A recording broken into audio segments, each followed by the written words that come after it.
Welcome to the special bonus episode of the Beach Maniac Island Music Podcast. I'm your host, Bill Hurley. In our full length interview with Doyle Grisham of the Coral Reefer Band, we talked about his career and his journey as a musician. In this special episode, we're going deeper, focusing specifically on his pedal steel guitar playing. Let's dive right in.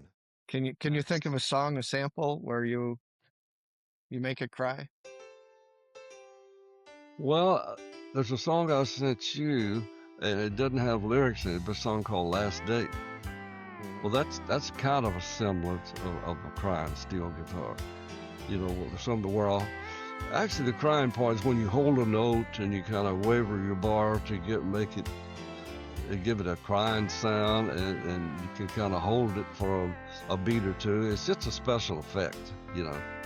It's different than just hitting a note and going to the next note. This you kind of just keep that chord holding there, and it's almost like a baby crying. You know, they don't really change a lot.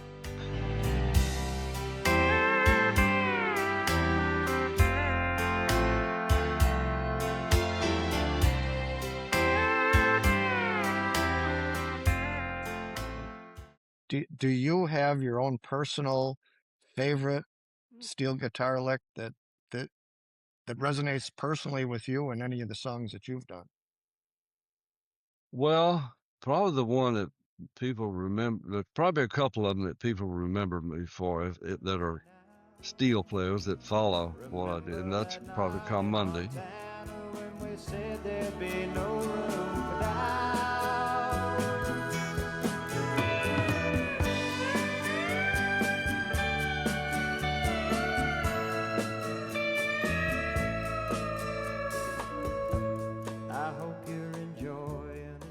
And I did some recording with Randy Travis, and there's a song called 1982 that has a unique, I guess you call it unique intro that I played.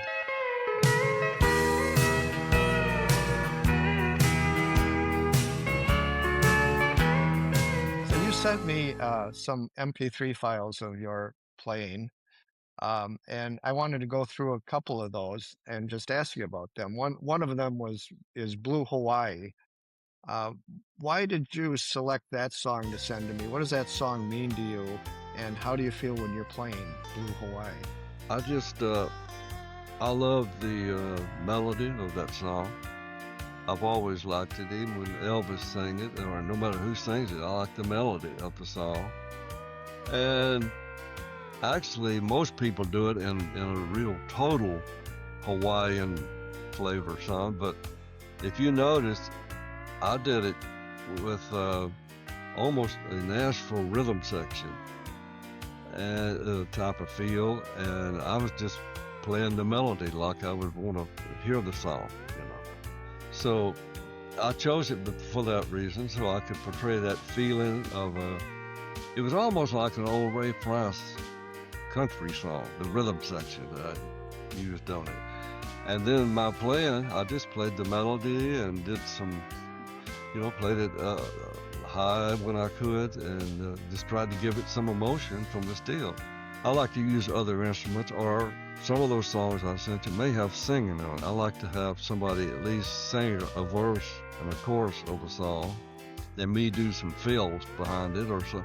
At other times, I use some piano fills. I use maybe some fiddle fills, or just whatever I think the song needs. And it actually what it amounts to is, instead of me playing a whole instrumental, I'm kind of the singer on the steel guitar, and I play like where a singer might sing on a commercial record and have the other instruments do the other stuff.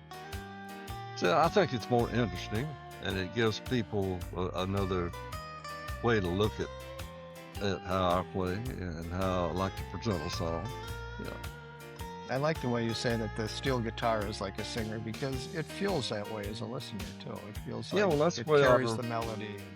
Yeah, I kind of approach those kind of recordings that you're talking about in that way. Like I'll play a verse and a chorus, like a singer would sing a verse and a chorus, and then maybe some other instrument will play the solo, and I might play part of the solo like I would on I just treat it like a real vocal record, where the steel's trying to be the vocalist, and everything else is complementing that. Yeah. Tell me about Moonlit Shore. What's unique about the way you play the pedal steel guitar in that song? Well, that song goes back a long ways. Back in the late '60s, when I got out of the service, I was touring with a guy named David Houston. He had a record. There was a big country record called Almost Persuaded. Talking about this guy that goes in the bar room and he meets this girl and he's almost persuaded to cheat on his wife. But it was a great song. It was a big song. Well, he was such a big artist at that time till his manager come up with maybe him doing. They were supposed to be a Western series come out that an actor named Ephraim Zimbalist Jr. Remember? He was going to be the lead actor in it. And in fact, we met him out in California when we was out there on tour. But they were looking for a theme song. And it was a Western themed movie.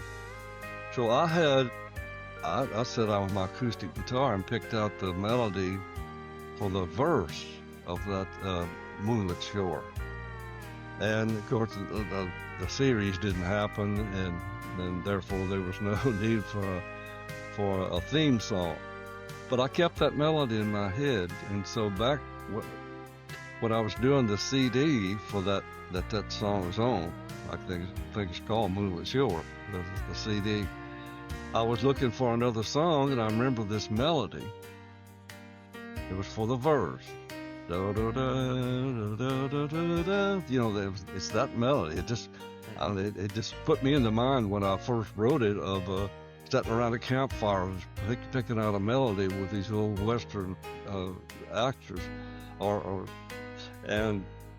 but I didn't have that's all I had to it.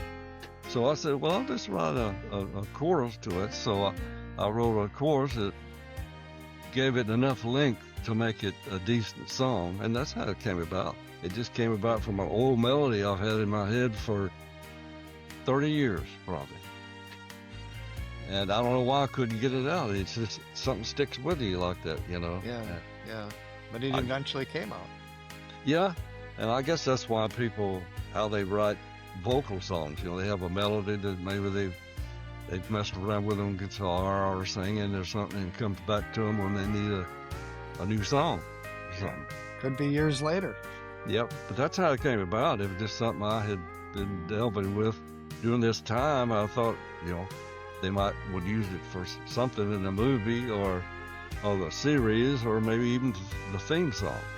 But, you know, it didn't happen, so I just kept it in my mind, and that's how it came about.